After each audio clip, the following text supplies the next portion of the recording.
It's finally delivery day for my tiny house, but I've been anxious for months. When my pallet was delivered almost 3 years ago, the truck that delivered the pallet wasn't able to make the turn at the corner because it's very narrow and there are buildings in the way.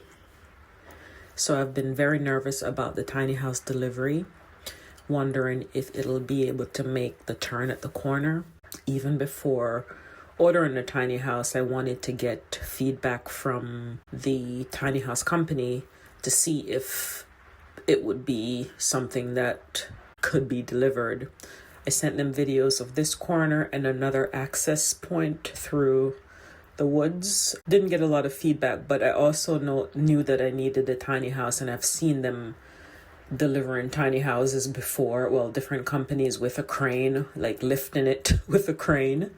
So I thought worst comes to worst, that's what I would do. And I ordered a tiny house because I needed a place of my own, and also because my rental budget had gone way over what I had initially planned.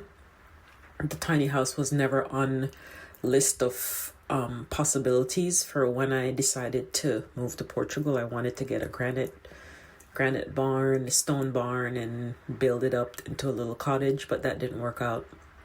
So I had to order the tiny house for all of those reasons. And when on the day of delivery, it worked out. It was very, very easy for Senor B to use his tractor to maneuver the corner, and it went by seamlessly.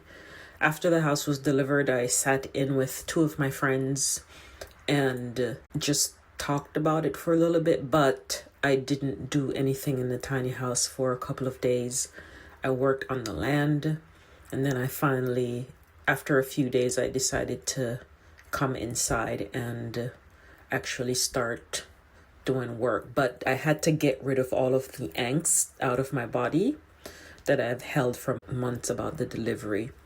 The site also wasn't prepared. It's something that I wanted to have done and did research many months prior. Ordered gravel. I did all of the things, and on the day of, the site just wasn't ready for a number of reasons. But tiny house is here, and I've had a lot of trouble with the tiny house, which I'll share in another video, but I am enjoying it, and I look forward to sharing the journey of living in a tiny house with you.